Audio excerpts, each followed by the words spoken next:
ಎಲ್ರಿಗೂ ನಮಸ್ಕಾರ. ನಿನ್ನೆ ತಾನೇ ನಂದು ಸ್ಮಾಲ್ ಮಿನಿ ವ್ಲಾಗ್ ನೋಡಿದ್ರಿ. ಅದಾದಮೇಲೆ ಈ ಡೇ ಇನ್ ಮೈ ಲೈಫ್ ನೋಡೋಣ, ಒಂದು ಪ್ರಯತ್ನ ಪಡೋಣ ಅಂತ ಮಾಡ್ತಾಯಿದ್ದೀನಿ. ಮಾರ್ನಿಂಗು ಎದ್ದು ರೆಡಿಯಾಗಿ ವರ್ಕಿಂಗ್ ವುಮೆನ್ ಆಗಿರೋದ್ರಿಂದ ಆ್ಯಸ್ ಇಟ್ ಈಸ್ ಆಫೀಸ್ಗೆ ಹೊರಡಲೇಬೇಕು. ಆ್ಯಸ್ ಇಟ್ ಈಸ್ ಮಾಯ್ಶ್ಚರೈಸಿಂಗ್ ಎಲ್ಲ ಹಾಕಾಯಿತು, ಏರ್ ಸ್ಟೈಲಿಂಗ್ ಮಾಡ್ಕೋತಾ ಇದ್ದೀನಿ.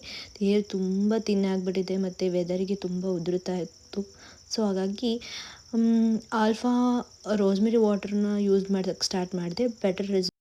ಪರವಾಗಿಲ್ಲ, ಬೆಟರ್ ರಿಸಲ್ಟ್ ಇದೆ. ಡೇ ಬೈ ಡೇ ಯೂಸ್ ಮಾಡ್ಬೋದು, ಬಟ್ ಅದು ಸ್ಪ್ರೇ ಮಾಡ್ಕೊಳ್ಳೋಕೆ ತುಂಬ ಖುಷಿ ಅಂತಲೇ ನಾನು ಅದನ್ನು ಯೂಸ್ ಮಾಡ್ತಾ ಇರ್ತೀನಿ ಅವಾಗವಾಗ.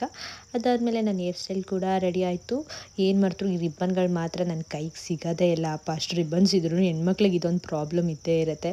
ಎಲ್ಲ ಐಟಮ್ಸ್ ಇಟ್ಟಿರ್ತೀವಿ, ಯಾವುದಾದ್ರೂ ಒಂದು ಹುಡುಕ್ತಾನೆ ಇರ್ತೀವಿ. ಅದು ಸ್ಮಾಲ್ ಈ ರಿಬ್ಬನ್ಸು, ಆಮೇಲೆ ಏನೊಂದು ಸ್ಟಿಕ್ಕರು, ಆ ಥರದನ್ನೇ ಹುಡುಕ್ತಾ ಇರ್ತೀವಿ. ಆ್ಯಸ್ ಇಟ್ ಈಸ್ ಮಾಯ್ಶ್ಚರೈಸಿಂಗ್ ಎಲ್ಲ ಮುಗೀತು. ಅದಾದಮೇಲೆ ಸನ್ಸ್ಕ್ರೀನ್ ಯೂಸ್ ಮಾಡ್ತಾಯಿದ್ದೀನಿ. ಈಗಿನ ವರ್ಕಿಂಗ್ ವುಮೆನ್ಸ್ ಎಲ್ಲ ಹೊರಗಡೆ ಓಡಾಡೋದ್ರಿಂದ sunscreen must and should use ಮಾಡಲೇಬೇಕು. ಯಾಕಂದರೆ ವೆದರ್ ಕೂಡ ತುಂಬ ಸಮ್ಟೈಮ್ಸು ತುಂಬ ಬಿಸಿಲಿರುತ್ತೆ, ಸಮ್ಟೈಮ್ಸ್ ತುಂಬ ಚಳಿ ಇರುತ್ತೆ. ಸೊ ಹಾಗಾಗಿ ಲಿಪ್ನೂ ಕೂಡ ಚೆನ್ನಾಗಿ ಇಟ್ಕೋಬೇಕು ಅಂತಂದರೆ ತುಂಬ ಹೊಡೆಯೋದ್ರಿಂದ ಲಿಪ್ ಬಾಮ್ ಡೈಲಿ ಯೂಸ್ ಮಾಡಬೇಕು. ಅದಾದಮೇಲೆ ಇದೊಂದು ಕನ್ಫ್ಯೂಷನ್ ನೋಡಿ, ಏನು ಹುಡುಕಿದ್ರು ಈ ಡ್ರೆಸ್ ಮ್ಯಾಚಿಂಗ್ ಸ್ಟಿಕ್ಕರ್ ಮಾತ್ರ ಬೇಗ ಕೈಗೆ ಸಿಗೋದೇ ಇಲ್ಲ. ಅದರೊಳಗೆ ಸ್ಮಾಲ್ ಡಬ್ಬಿ ಹುಡ್ಕೋದು ತುಂಬ ಕಷ್ಟ ಇರುತ್ತೆ. ಸ್ಟಿಕ್ಕರ್ ಕೂಡ ಹಾಕಾಯಿತು. ಆಲ್ಮೋಸ್ಟ್ ನಾನೆಲ್ಲ ರೆಡಿ ಆದೆ. ಬೆಳಿಗ್ಗೆ ಎದ್ದು ಬಿಸಿನೀರೆಲ್ಲ ಕುಡಿದು ಅದಾದಮೇಲೆ ತಿಂಡಿ ತಿನ್ನೋಣ ಅಂತ ಬಂದೆ.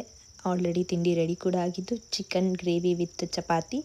ಹಾಗೆ ಟಿ ವಿ ನೋಡಿಕೊಂಡು ತಿಂಡಿ ಕೂಡ ತಿಂದು ಮುಗಿಸ್ದೆ. This is my out. Finally I am done. ಎಲ್ಲ ರೆಡಿ ಆಯಿತು. ವಾಚ್ ಆ್ಯಸ್ ಇಟ್ ಈಸ್ ಬೇಕೇ ಬೇಕು, ಗಡಿಯಾರ ಇಲ್ಲದೆ ಏನೂ ಮುಂದೆ ಹೋಗಲ್ಲ. ಸೊ ಟೈಮ್ ಬೇಕೇ ಬೇಕು. ಅದಾದಮೇಲೆ ಫುಲ್ ಪರ್ಫ್ಯೂಮ್ ಎಲ್ಲ ಹಾಕ್ಕೊಂಡು ರೆಡಿ ಆದೆ. ಆಮೇಲೆ ನಮ್ಮ ಹಸ್ಬೆಂಡ್ ವೆಯ್ಟ್ ಮಾಡ್ತಾಯಿದ್ರು ನನಗೋಸ್ಕರ. ಆಮೇಲಿಂದ ಹಸ್ಬೆಂಡ್ ಮನೆಯಿಂದ ಶಿಫ್ಟ್ ಟು ಮೈ ಮಮ್ಮಿ ಮನೆ. ಅಲ್ಲಿಗೆ ಹೋದ್ಮೇಲೆ ನನ್ನ ಮಗಳು ಏನು ಮಾಡ್ತಾಯಿದ್ದಾಳೆ ಅಂತ ನೋಡೋಣ ಅಂತ ಹೋದರೆ, ಈ ಕಿತಾಪತಿ ಸುಬ್ಬಿ ಈ ಥರ ತಲಾಟೆ ಮಾಡ್ಕೊಂಡಿದ್ದಾಳೆ. ಪಾಪ ನಮ್ಮಮ್ಮ ಇಲ್ಲಿ ನೀರು ಬಿಟ್ಟಿದ್ದಾರೆ ಅಂತ ಬಟ್ಟೆ ಹೋಗ್ಕೊಂಡು ಕೂತಿದ್ದಾರೆ. ಈ ಮಕ್ಕಳನ್ನಂತೂ ಸ್ಕೂಲಿಗೆ ರೆಡಿ ಮಾಡಿ ಕಳ್ಸೋದ್ರಲ್ಲಿ ಇದೆಯಲ್ಲ, ಯಪ್ಪ ಎಷ್ಟು ಇರಿಟೇಟ್ ಮಾಡ್ತಾಳೆ ಅಂದರೆ, ಊಟ ತಿನ್ನಲ್ಲ ನೋಡಿ, ವೀಡಿಯೋ ಮಾಡೋಕ್ಕೂ ಬಿಡಲ್ಲ, ಸುಮ್ಮನೆ ಗಲಾಟೆ ಅಂದರೆ ಗಲಾಟೆ. ಫೈನಲಿ ಅವಳಿಗೂ ಡಬ್ಬಿ ಎಲ್ಲ ರೆಡಿ ಮಾಡಿ ನಾನು ರೆಡಿಯಾಗಿ ಆಫೀಸ್ಗೆ ಹೊರಟೆ. ಅದಾದಮೇಲೆ ಆನ್ ದ ವೇ ಅವಳು ಯಾವಾಗಲೂ ನನಗೆ ಹಗ್ಗಿ ಮಾಡಿ ರೂಢಿ. ಅವ್ರ ಪಪ್ಪ ಕರ್ಕೊಂಡು ಬಂದರು ಹಗ್ಗಿ ಮಾಡು ಅಂತ, ಬಟ್ ಅದು ಮಾಡಲಿಲ್ಲ. ಆಮೇಲೆ ಡೈಲಿ ಇದ್ದೇ ಇದೆಯಲ್ಲ ನಮ್ಮ ಕೆಲಸ ಸ್ಟಾರ್ಟ್ ಆಯಿತು.